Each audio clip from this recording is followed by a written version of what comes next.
Good afternoon, everyone. I'm Nancy Ouedraogo, a University of Illinois Extension's Community and Economic Development Program is happy to welcome back some of our very beloved partners that have been with us in the last several years of broadband development in Illinois. We're really happy to welcome on Adrian Furness from the Benton Institute of Broadband Society, who's going to give an overview and welcome on some of our partner organizations. Happy to welcome everyone to learn more about the Broadband Infrastructure Planning Program coming up in 2025. And without further ado, I'm going to hand it over to you now, Adrian. Thank you so much. Thank you, Nancy, and good afternoon, everybody. I'm the executive director of the Benton Institute for Broadband and Society. We're a 43-year-old nonprofit focused on broadband policy and working to make sure everyone in the United States can use and benefit from high-quality, affordable broadband. We strengthen local, state, and national leadership by providing timely information, rigorous evidence, practical guidance, which is what you're getting in Broadband Breakthrough. And we hope to have you all go through the program and then become advocates for better broadband, not only in the state of Illinois, but throughout the country. Today, you're going to hear from many key partners who will work with county teams over a 12-week program. And I'm particularly excited that one of our graduates from Broadband Breakthrough Cohort 1, Tony McLean from McLean County, will talk briefly about his program experience. Next slide, Robbie.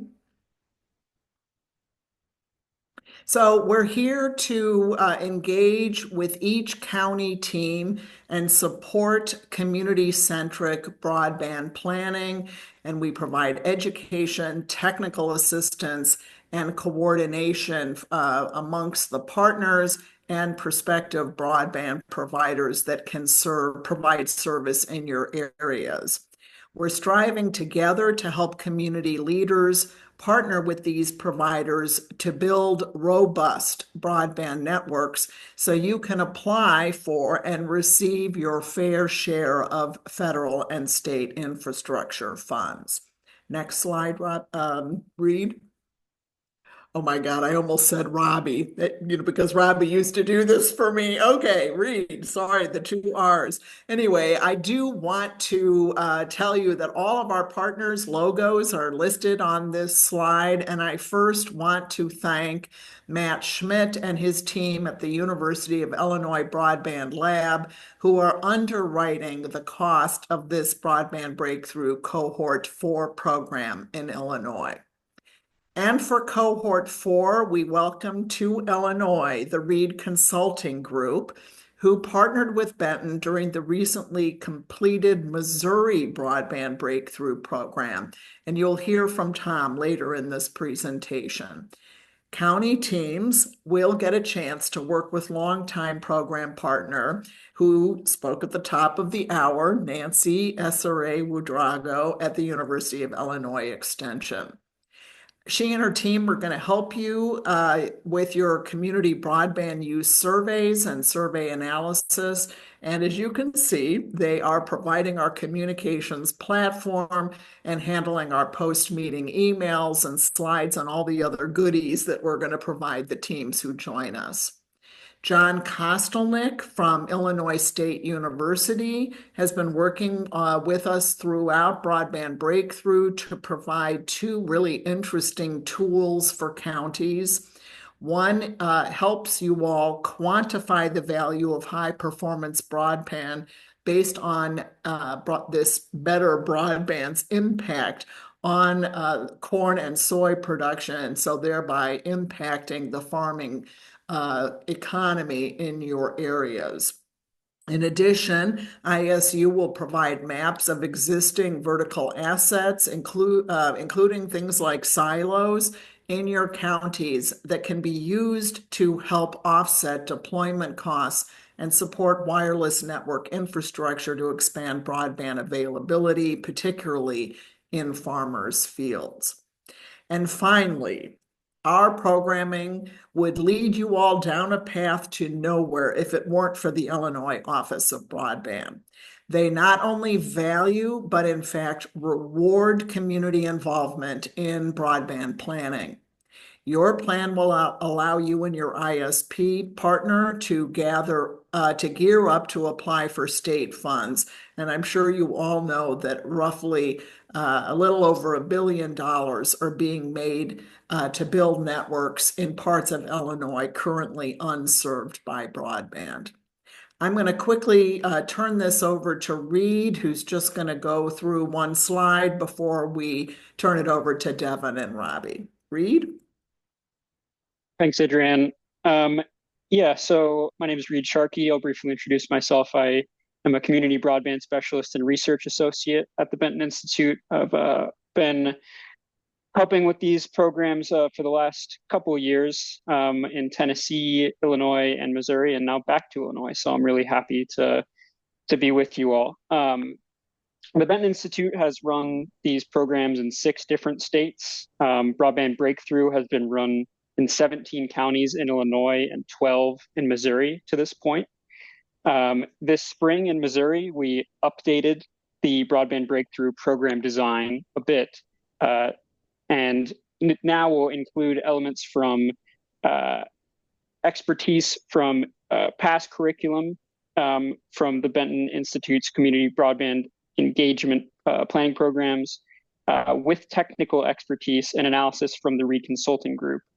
In addition, our close relationship with the Illinois Office of Broadband and the Broadband Lab will allow for direct engagement with the entities in charge of the $1 billion coming to the state of Illinois from the BEAD program that Adrienne just mentioned.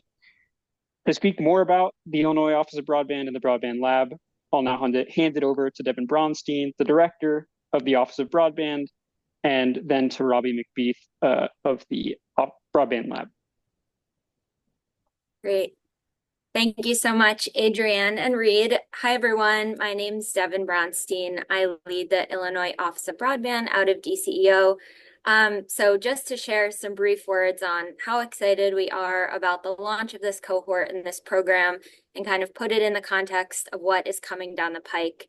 So this is a really, really timely opportunity for communities and counties to get involved because we are preparing for the launch of Connect Illinois Round 4, the BEAD program, which is intended to and sets out to connect every remaining unconnected or underserved location statewide. So as Adrienne alluded to, through Connect Illinois Round 4, there is a unique opportunity for communities to, we like to call it, put their finger on the scale and help certain broadband applications stand out in the review process and be more competitive. So specifically, as internet service providers are pulling together their applications, their network designs, their plans, they will also be keeping in mind a scoring criteria that rewards applications that demonstrate collaboration with local communities. And what this could look like is essentially what the relationship between Broadband Breakthrough participants and internet service providers look like. So you'll hear today how Broadband Breakthrough will provide participants with the knowledge and skills that they need to understand their community's broadband landscape, identify their own preferences, identify specific solutions that will meet the needs of their communities, and then participants can ask tailored and smart strategic questions to internet service providers to thus shape the feedback and support that they give to these applications. So we know that broadband is complex and technical, and so I just want to reiterate that participating in Broadband Breakthrough, you'll receive direct guidance, coaching, support, valuable information that if employed, really strategically and well, can really make or break the broadband solution that comes to your community and have a lasting impact. So we have a webinar next Wednesday, the 18th, to talk about what this evidence of local support looks like. But in the meantime, just wanted to reiterate that. And we're so excited that everyone is here today considering this opportunity. And with that, I'll pass it to Robbie to share a few more details. Great, thank you. So yes, my name is Robin Macbeth. I used to be with the Benton Institute in the earlier cohorts of the Broadband Breakthrough and actually some of the programming that preceded Broadband Breakthrough. I'm now still working on Illinois broadband programming just within the University of Illinois with the Illinois Broadband Lab, which is a collaboration with Devin and her team at the Illinois Office of Broadband. So this slide, I think, really just emphasizes what Devin just had to say, with the short of it being going through the Broadband Breakthrough program is really helpful for, I think, everybody involved, particularly the counties, obviously, to be organized and put forward an application, but also on the review side of things from the Office of Broadband.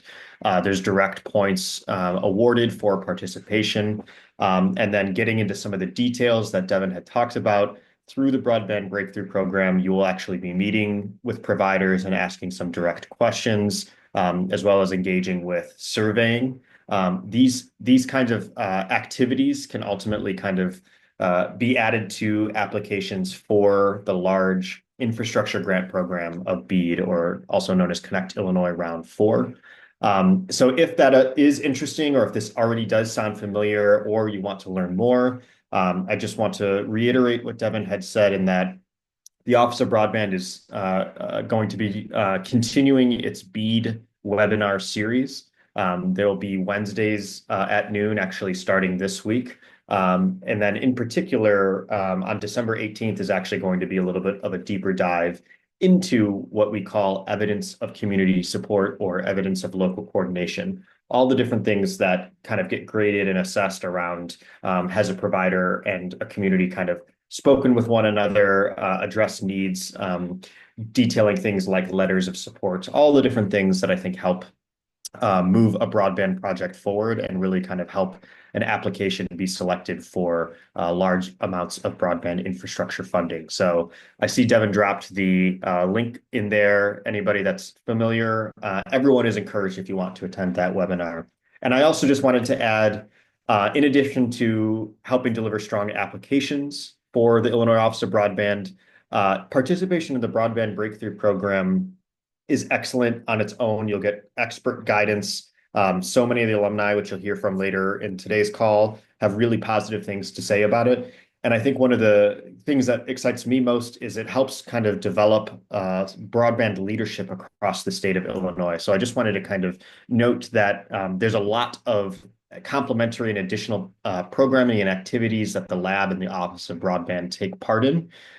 So just specifically calling out Devin and her team, there's actually 3 really excellent community engagement managers who work with counties and work with communities to provide technical assistance and other support for grant programs, as well as informing people about other initiatives. And some of those initiatives, just to kind of keep in mind as you look ahead, there will be an Illinois Digital Equity Capacity Grant program. So a lot of nonprofits and other organizations in your county may be able to apply for some dollars to basically help move projects forward that relate to digital equity, such as digital navigators, purchasing equipment, and things like that. As well as the Broadband Breakthrough program is one program that's offered by the Illinois Broadband team, but there are others, including one called the READY program that works with universities across the state on digital equity initiatives. And there's going to be kind of more to come. So if you participate in the Broadband Breakthrough, you don't get left alone. It's not sort of a one-off thing. There's kind of a lot of different on-ramps to continued engagement and support with Illinois, beyond kind of just the particulars of the program. So we just want to let you know that we're here, and there's just a lot of activity in Illinois. It's a really active time, really over the next year, 2 years, to really move the needle both on the infrastructure and digital equity side of the situation for counties across Illinois. So very happy for the attendance on today's call. I think you'll learn a lot, and I'm going to toss it back over to Reed and team to kind of detail the Broadband Breakthrough program a little bit more.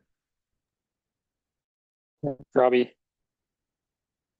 I think we're going to toss it over to Tom now of the Reed Consulting Group to discuss their role in the program. Thanks, Reed. My name is Tom Reed. I'm president and founder of the Reed Consulting Group. We've been in business for 18 years now. We've worked in 17 states about $2 billion worth of projects, built about 6,000 miles of fiber, supported with about $330 million in grant funding that went for our clients.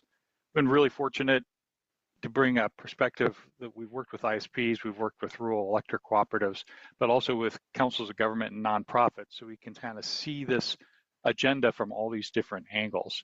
So what we specifically going to bring to the participating counties in this effort is county-specific modeling. So we'll be doing statistical analysis of millions of speed test records so we can understand what the on-the-ground reality actually is. Then we'll use what the ISPs claim with the FCC and compare that to what we see as reality on the ground. Unfortunately, the ISPs still have a tendency to exaggerate the speeds and services that they provide. So we're able to kind of compare and contrast what we see as reality versus what the ISPs are claiming. We'll also be able to use the final determinations from the state of what is eligible under their latest program, so that you can look at how that impacts your county, what kind of service areas might make sense, and how it would align with the program overall. We also do a process called fiberhood analysis. There are a lot of areas served by cable modem that aren't served very well, and under the strict definitions of the program should be underserved, but in most cases they're claiming the cable companies are claiming that they serve the area.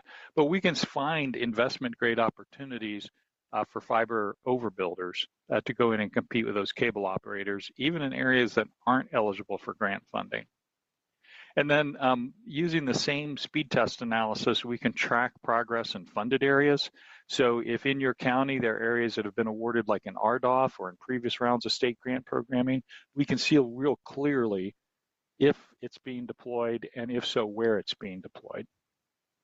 Then another key aspect is looking at obstacles. Is there, for instance, a river? We were dealing with a client recently where the river bisects the town. Well, it turns out that the Council of Governments owns a conduit under the bridge. And so offering that to the ISPs is a really big deal. It's surprisingly difficult to get across rivers.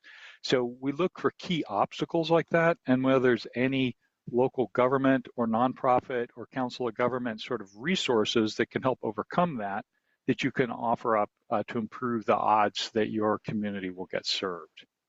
And then we'll also do an analysis of all the ISPs operating in the area and help you talk to them. Figure out how to approach them, and so that you can have more of an impact on identifying who are your preferred partners. There's the big national players, there's smaller players, there's rural electric cooperatives. Who are the people operating in your county? You probably know a lot of them already. What's the best way to approach them with the various sources of data that we're going to provide to you? I think back to you, Reed. Oh yeah, we're also going to provide. Yeah, that's still me. We're also going to provide a lot of this in formats that you can utilize. So when we do this analysis, we create tabular data that you can have. We create maps as well. So we'll be providing high resolution PDFs. High resolution meaning if you printed them out, they're going to be like 3 or 4 feet wide. So we'll create them, you can print them out. Some people do like to still work with physical maps, but you'll be able to turn layers on and off in the PDF and zoom in so that you can have a version of all of this data that we're going to put together, all the different layers, so that you can use it in your own planning efforts. So again, both tabular and in map format. And then there are some of the counties in the state are eligible for the Just Transition Fund. So it focuses on supporting communities that were impacted by a transition away from coal. And the Just Transition Fund can provide up to $100,000 in support for application development. Now Thank you, Tom. Yep. Yeah, so now you've heard a little bit about what the program is, what it will entail, sort of some of the things you can expect to get out of it. And you might ask, what is it that other counties have experienced afterwards? And here it is. It's in round 3 of the Connect Illinois program, 52% or $171 million of the funds were allocated to projects in broadband breakthrough counties or other Benton Institute broadband planning programs, counties that participated in one of those previous programs. So we're really proud of those numbers. We find that communities, the teams keep working together after the program ends and see it through to the end to get funding for their areas of need. And we hope that we can see similar levels of success in the Connect Illinois round 4. So I'll briefly go over the program activities, though you've heard a little bit about some of these already. We'll start with an orientation session, sort of by community. So each community will meet with the Broadband Breakthrough team to go over and assess their current broadband circumstances and their needs. We'll look at broadband maps, and we'll take your word and your local on-the-ground experience to assess what it is that you need and the level of support and what we're going to be focused on finding a solution to throughout the program. Next, the community survey, which we mentioned earlier, is run by Nancy Wadrago at the University of Illinois Extension. That is run and analyzed by us and her, but it is distributed and promoted by the community. So it's up to the community, and this is where we talk about a strong team, a strong group of individuals working together to promote this survey and do other elements of the planning in this program goes a long way. It's hard to get things done with just 1 or 2 people, but if you have 8, up to even 20, sometimes we've seen folks from all over the county, different organizations. There's a lot more success there, and you just have so much more capacity to have impact. Next, you'll have community preparation sessions, which will be like this on Zoom. We will go through topics like project development best practices, ISP partnerships, and then a readout on the refreshed analysis from the Reed Consulting Group. Then we'll go through a process of analyzing that refreshed analysis, understanding what it means and how to use it as we go forward, approaching the BEAD program, Connect Illinois Round 4, to determine the best options based on your local knowledge and how to use the technical assistance through this program. Then we'll move into the prospective ISP matchmaking, where we'll have community discussions. We'll meet with you once again, like we did in the beginning of the program, individually, sometimes just to go through which ISPs you know about, who you've talked to, who you haven't. Like Tom said, they're going to provide a list of the providers in your area. And then we'll do, as we can, provide assistance in facilitating meetings, getting meetings set up as we can with the contacts that we have. And if we don't have contacts, then we'll do our best to get them. And then we'll finish with a roundtable discussion of outcomes. Typically, communities will come with a short presentation to show their efforts and if what they've accomplished so far, if they have secured a partnership with an ISP, what that partnership's going to look like, or if they haven't, sort of their options going forward, their next steps, and their plans for any application. And now I think we'll, as Tom mentioned earlier, talk a little bit more about the Just Transition Fund, which I think Adrienne is going to do. That's great. Thanks, Reed. So as Tom mentioned, this is a group that Benton's been working with for some time, and they identified for us a list of counties that are eligible because they are coal impacted. In most cases, it's really closure of coal-fired power plants, because there aren't very many coal mines up here. Obviously, different states, different coal impacted, definition of coal impacted. But this is the list of counties that they've given us in Illinois that could be eligible to receive up to $100,000 in grant funding. It really helps communities prepare their application for funding. I do want to mention that Kathy Brown from the Greater Peoria Economic Development Corporation applied for and received a grant. And so she's already taken advantage. She's a previous Accelerate and Broadband Breakthrough. Some of her counties have gone through various programs, and she took advantage of this and received a big grant to help in, as I said, one of her counties. So this is just a very kind of what I call cherry on the top for those communities that want to go through the program. We would make the appropriate introduction to our contacts at JTF, and they, like us, and you'll hear about this shortly, they have a very simple application process. And their whole sort of modus operandi is to really help communities get access to federal and state funding. So we just wanted to bring this to everyone's attention who might be on this call and affiliated with any of the counties on this list. Reed? Thank you. Now we're going to turn to Anthony Grant, who Adrienne mentioned at the top. He is an assistant administrator for McLean County and a cohort 1 Broadband Breakthrough alumni. He's going to tell you a bit about his process of going through the program with his team and what they've been able to accomplish since. Tony? Hey, good afternoon, everybody. It's definitely worth your while for staying on the call and participating in this Broadband Breakthrough program that I've been asked to speak a little bit about. So here in McLean County, excuse me, we are the largest county by square mile in the entire state of Illinois, and we really came across the Broadband Breakthrough program kind of incidentally.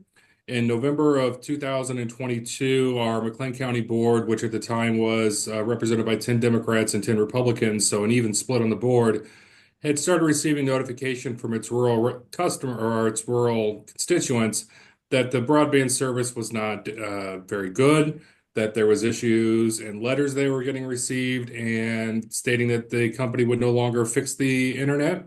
And our board said, we've got to do something about it. So they universally, all 20 members, regardless of that an R or a D by their name, agreed that they needed to get involved with helping develop some type of solution to get high-speed internet out to all of our rural residents here in McLean County. We became aware of the Broadband Breakthrough in December. Just to give you an idea of the application process, I think we had like 7 days to get an application put together. And you know what? We got it together very quickly. The most important part of that was probably starting to develop a team of who's going to help support us here in McLean County. This is really a whole of government and a whole of a community that need to work together to make this happen. It's nothing that's going to happen overnight. To be honest with you, that's one thing that a little more sober-eyed now than I am from back then is understanding that we're looking at a very long timeline versus a short timeline. And the amount of information that we were able to gather about just the broadband expansion and how the internet works, I had no idea how the internet worked before we even started. And now I can sit and talk about PON networks and hybrid networks and cable networks and wireless technologies, and I had none of this, and there's a solution for all of these within your county, most likely. We're pursuing a fiber option as we think it's the most forward-looking. And again, by participating in the Broadband Breakthrough, all of this Greek that you've heard me throw out just in the last couple of seconds will actually make sense to you. So again, it's all about building that team. And one of our best partners we had early on within our group was the McLean County Farm Bureau came on board, and they were one of the first organizations that really reached out and said, we want to help partner on this. And they've been here from day one, and they're still here with us now as we're getting to the kind of the point of us looking at an ISP that we think is a solution. We're blessed here in McLean County is that we do have multiple different internet service providers or ISPs. And what we are in the process of now is identifying which one makes the most sense that aligns their vision with our vision to ensure that McLean County residents get the type of service they need, that has the speeds that are necessary for them, and then is forward-looking. The investment that's coming in down the pipe in Connect Illinois 4, BEAD money that's coming, this is really once in a generational investment that's happening in this infrastructure. It's very similar to the electrification of America that happened back in the early 1900s. This is the same thing. My grandchildren, if I'm blessed enough to have them someday, will actually be able to reap the benefits of the work that we're doing here today. And it really all started with this BEAD, or I'm sorry, with the Broadband Breakthrough process. It really gave me a good understanding. And most importantly, now I feel like I have a network because none of us are working in a vacuum. The issue that we're encountering, someone else is issuing is somewhere. And I couldn't tell you the number of times I picked up the phone and had a conversation with either Adrian or Robbie or Reed and said, hey, even Devin, with the state I've reached, but I didn't have any of these connections and knew who any of these people were at the very beginning of our process. And it's just amazing to be able to have a network of individuals. So I highly recommend anybody taking advantage of this. Just coming off of the BEAD or off of the Broadband Breakthrough, another piece that we were able to do is we applied for DEC funding that gave us a feasibility study. And we were able to do an extremely deep dive on the true state of the internet within McLean County. And we'd heard through our survey process that the not just internet was bad, but cell services were bad. And actually, our feasibility study was able to quantify that for us. And now, as we're having our conversations with the ISPs, we're actually including cell as part of those conversations. As for anyone who doesn't know, and if you participate in the Broadband Breakthrough, you will know, cell towers all terminate right back to a fiber connection. Everything hits back into that. So these are the conversations that we're having now, and it really was a good jump-off point that we have was associated with this Broadband Breakthrough. I can't advocate enough. If you haven't gone through it, please do so. And I'm not even being paid to say this. It's coming from the bottom of my heart, and I've learned so much. And now we're about 2 years in on this process, and we actually feel like we've got a good understanding of what it's going to take for us to take those next steps. So I'll throw it back to who's there. I think Reed is up again, or is it Adrian now? Yeah, I that's forget right. who's up next. So, but I'll fall back, and if there's Thanks. questions, I'll be happy to answer them. Thank you, Tony. And I just want to say before I put it back to Reed that Tony we've watched him grow. We've watched his team come together and really participate in every part of the process. And we just couldn't emphasize enough the whole team aspect of this program. And we've been blessed in Illinois to have communities come together and pick their team members, at least 8 somewhere. Sometimes, as Reed said, we've gotten up to 20 people. Reed, I can't remember the county in the South that did that, but it was Would have really been Massac. Yeah, Massac had 20 people on their team. But that's really the biggest part of the application process is pulling the team together. Tony, thanks so much for talking. And yes, he does pick up the phone and reach out to us. And so it's not Absolutely. just the 12-week program, but it is the relationship that you build over time with the people who are part of this whole effort. Okay, Reed, thanks for letting me talk again. Of course. All right. So as we said, very simple application process listed right here. It's also on the one pager that is up on the Benton website and was sent out along with the invitation to this meeting. We'll send it in the follow-up email as well. Up to 8 counties will be selected for this cohort. Applicants can be an entire county or a project area that may cross county lines. So that's why we often say community rather than county, though it often is a county, and we find that that's sort of a natural geographic unit for this program. We've worked with smaller, a township or a city. We've worked with larger, like a development district or a pair of counties that just share a lot of infrastructure and they just work together in lots of other ways where it makes sense. So we're flexible on geography is what that is to say. All counties in Illinois are eligible to apply, and there's no cost to the community to be a part of the program. So the details in your application sent via email are the contact information of whoever we would call the community leader or leaders. Sometimes there's a pair of community leaders who kind of are in charge of disseminating information or just delegating tasks to the team.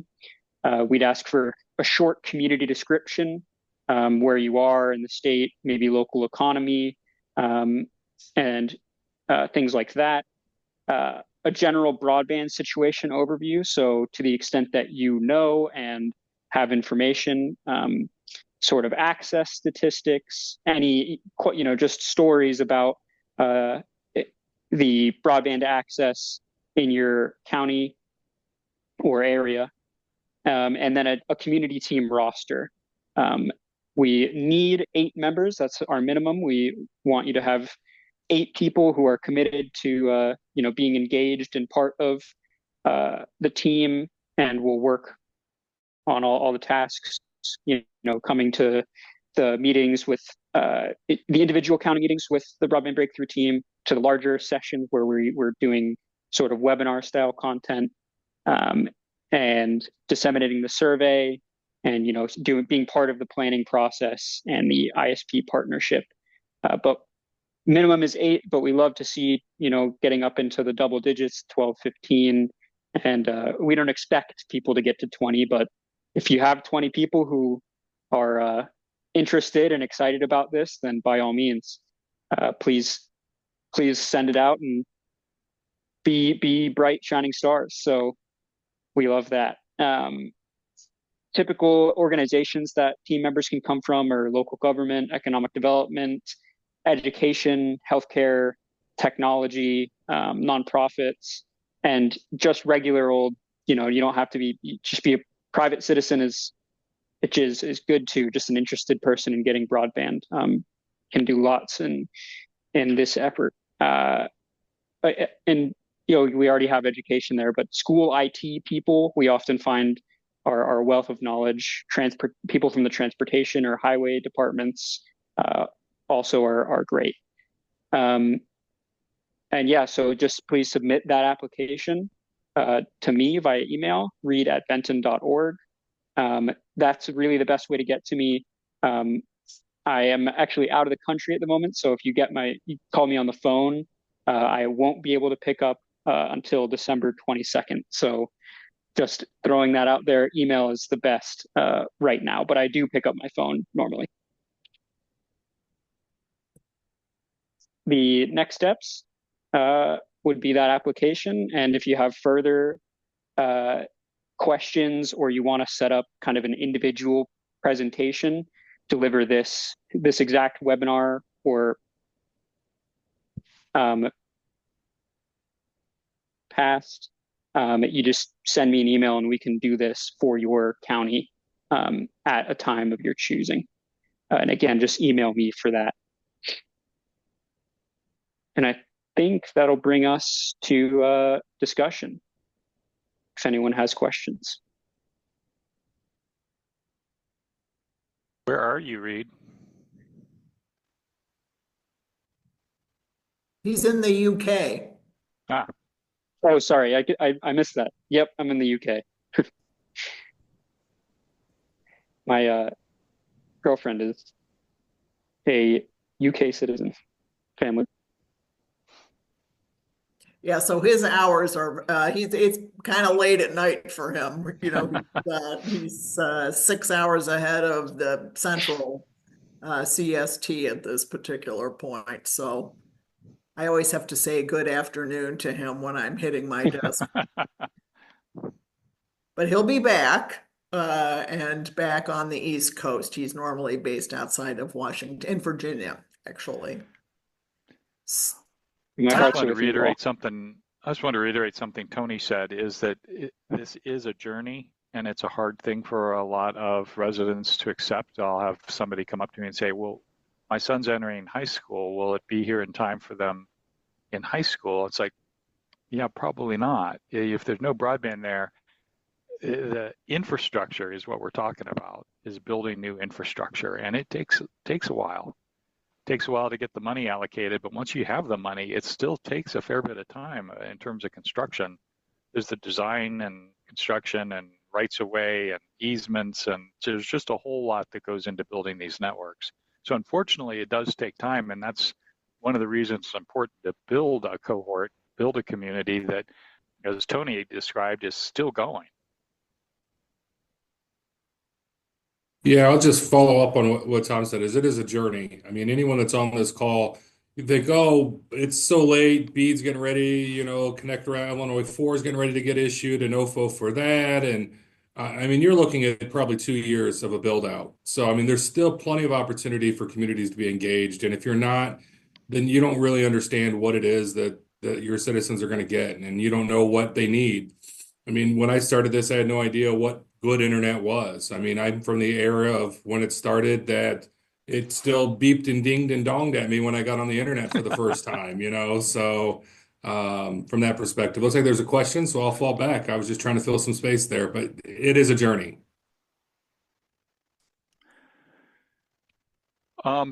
So the question about is it helpful to get shape files, in QGIS format or Esri format? Yeah, it can certainly help inform the planning efforts. We can also provide layers as we generate them, that if there's layers that would help you, you have your own GIS instead of giving you, well, we'd give you the PDF anyway, but instead of just providing the PDF, we could provide layers that you can ingest into your own GIS as well.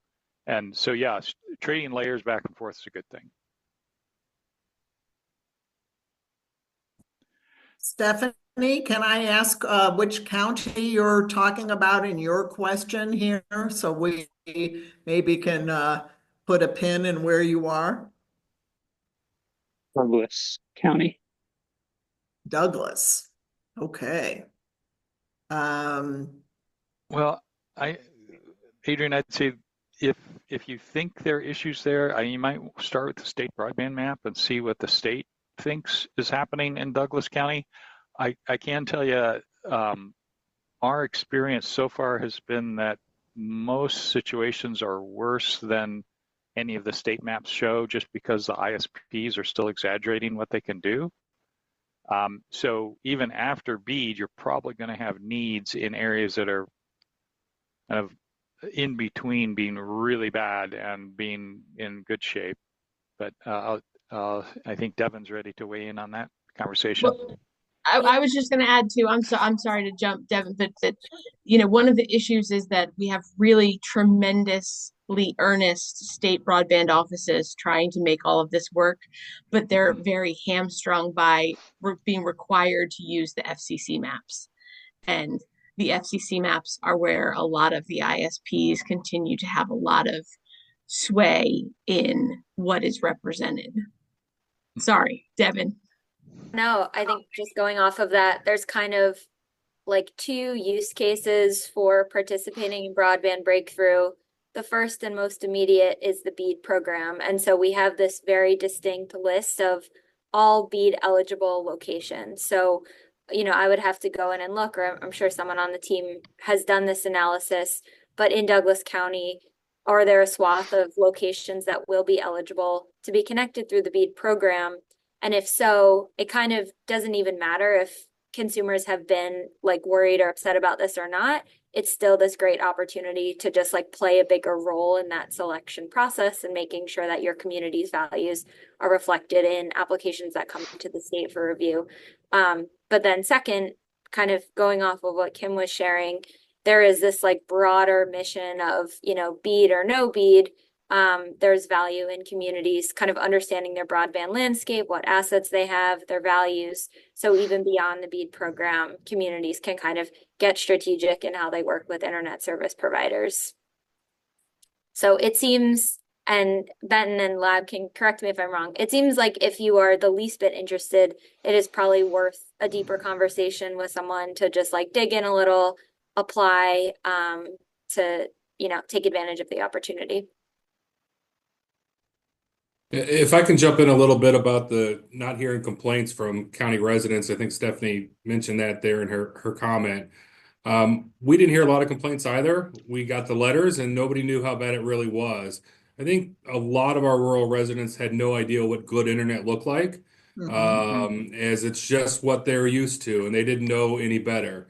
And it wasn't until we started talking and getting out as part of our survey that they understood that there was a whole world that they weren't able to access. So if you have any questions at all, the stuff that you're talking about is stuff that you're going to develop in regards to the broadband breakthrough.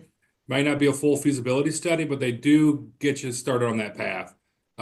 So I would recommend, Stephanie, you participating and putting a team together for Douglas County, because I would be surprised if there's not a lot of stories that you don't know exist out there, because people just don't openly complain about the internet in the rural parts because they don't know any better. So I'll fall back out again. Thank you, Tony. I want to just quickly address the next question from Jeff, though I want to turn it over to Devin. But Jeff, there's sort of two parts of your question. He's a mayor of a town of about 2,000 in a county of less than 12,000. So I think a lot of times, and we picked Tony, who happens to be from a not only the biggest land mass, but has 170,000 residents. And so everyone goes, well, of course they're going to apply, but how about us little guys? Well, in that first cohort, we had Schuyler County, which had 6,900 residents, and we had Hancock County, which was 17,000 residents. So I want to get rid of any question in people's mind here that if you're small, you can't participate. Whether you're the mayor of a small town and you want to push, which generally these small towns have mostly what I would call cable infrastructure. So, sometimes 100 over 20, but then you get out of that small town to the rest of the county and you find that, as Tony said, maybe people don't realize how bad their broadband is. But I do just want to get you over that hump that there are 101 counties in Illinois, and 75 of them have populations under 20,000 people. And we've had a really nice variety of sizes of participants. As Reed said, we even had a village of 1,000 people in an earlier program, a hamlet of 200 households in a previous program. So it really is about the team, and that hamlet of 200 is now was one of the recipients of Connect Illinois 3 funds and got Grafton Technologies to push their broadband footprint into serving their hamlet of 200 that had never had service at all. And it was a completely resident-driven team. So I just am sort of mentioning that to make sure that people understand. Don't look at size as any kind of barrier to participating in the program. Devin, I think you want to answer the question about is it true that it's big cities to small? Please go ahead and do that. Yeah, maybe just to kind of share some of the facts about the BEAD program, which I'm now realizing not everyone here might be super familiar with it. So just to back up very briefly, the BEAD program stands for Broadband Equity Access and Deployment. Illinois was allocated $1.04 billion to do a big mapping exercise to understand which locations are left either completely unconnected or may have speeds that don't qualify as formal broadband service, or similarly a technology that doesn't qualify as formal broadband service. And so now those locations have just been finalized, and we are working on publishing a map where anyone can go in and search for an address, a county, a municipality, and see which locations are eligible to be connected.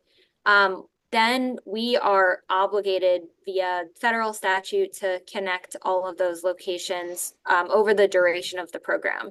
So we'll be running a sub-grantee selection process where essentially internet service providers or public-private partnerships will select different locations and then put forth an application to serve them, to request grant funds, and then to connect those locations over the next 4 to 5 years. And so to get back to your question about the order, essentially all locations that are eligible are on the same playing field. There is technically a differentiation between unserved locations, which are those that have no connection, versus underserved, which may have some connection but not formally broadband. But we are treating them the same. And so all of those locations will be connected by the end of the program. any specific deployment timing will be relevant to kind of how the selected internet service provider plans out their project. But everyone will have to complete the deployments within 4 years. So, Mayor, I hope that is helpful. Well, and just to build on what Devin and Adrian were saying, generally what happens is higher population density gets served. So the big cities, there'll be multiple people competing to serve those big cities without grant funding. It's just their own investment. That investment money is moving into smaller and smaller communities. So a town of 2,000 is, if you haven't gotten a fiber overbuilder yet, you're probably attractive or becoming attractive to someone to say, yeah, we'll build fiber in that community and compete with the cable company. No problem.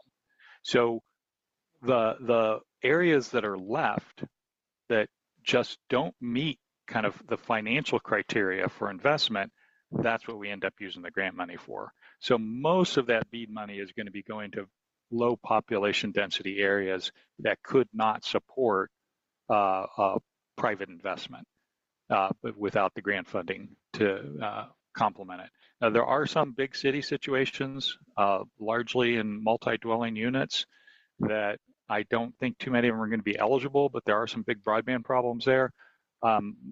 Our firm's focus is mostly on those rural areas. And I think most of the BEAD money is going to go to those rural areas.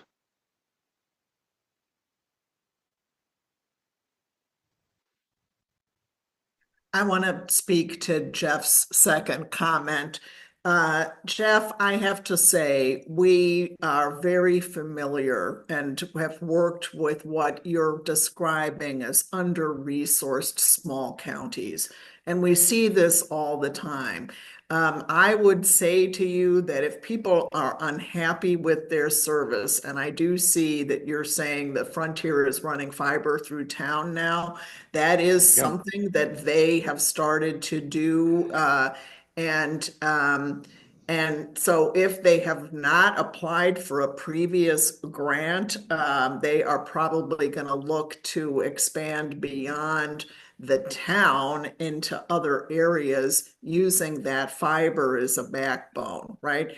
The thing that's really compelling for people who participate in this program, and I think Tom really alluded to this, is that big providers want to go where there's population, but they don't necessarily want to build where there isn't low population density. And part of the reason to get organized with a team is to really get providers to look at those other low population density areas and get them to apply for the funds to build those out. And look, getting to this issue of feeling under-resourced, it's the same old people that volunteer. I would agree. We have seen that the person who's raising funds to rebuild the library or some other infrastructure project tends to keep coming to the table. I think that we have found that economic development people tend to be very good partners in this because they understand that having better broadband in their community keeps people there, young people there. People can do telehealth. They don't have to drive so far. There are all sorts of, you can work from home. There's lots of motivation to get people, especially economic developers, looking to, looking at agriculture, for instance. That one of the great things about the modeling that John Kostelnik does is he says if the farmland in your community had better broadband, it actually would drive sometimes millions of dollars of investment. Tony, I don't know if you remember how much investment would have accrued to McLean's ag, which was huge. I think your 15 million. I don't even think about it. 15 million. 15 million a year. I believe Hancock County, a county of 17,000 people. So literally much, much smaller than Tony's county, was 12 million a year. So those people who are either Farm Bureau, economic developers, schools, think of who benefits from broadband to ask them and to try to enlarge your pool of volunteers.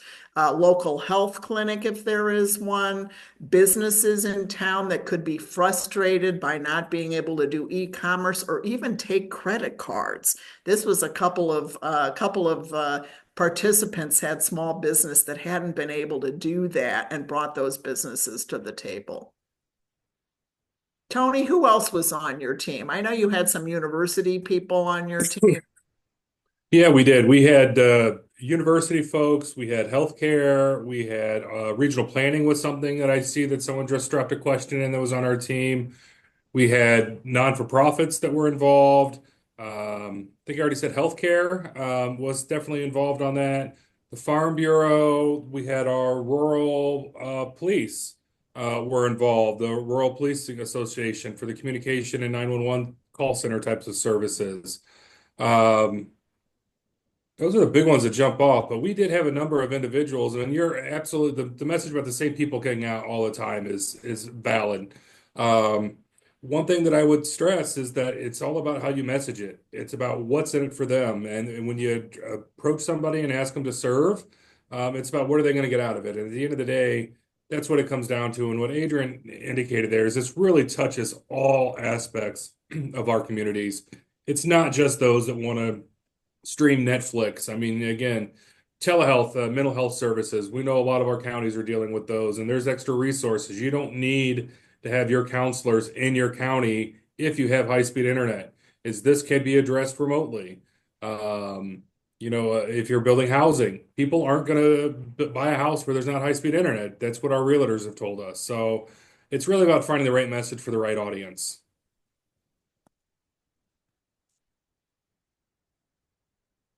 Leighton, I appreciate your question. We worked in Missouri.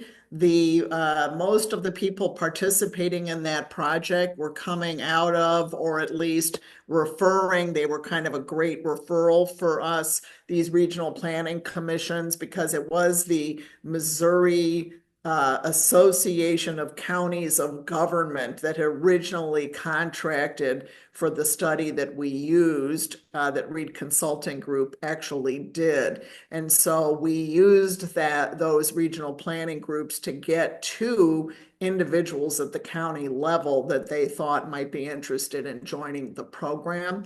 And so, I think going back to the question from Jeff, we also, if there's any tourism in the county, that's another big draw. And that, again, the regional planning commissions and the economic development groups, that was one of the reasons Hancock County joined our earliest cohort. It was a compatriot of Tony's in that pilot group. And it was because they have big tourist dollars being driven to Church of Latter-day Saints sites there. We had, I believe it was Clinton County, Reed, had the big lake where 2 million visitors were coming a year, but they had no broadband and people were complaining. So again, just go back to thinking through that we always say broadband is the great enabling tool. It allows your area to do pretty much everything that you would like it to do. And so think very broadly about assembling a team and trying to draw in players that maybe have not been involved before.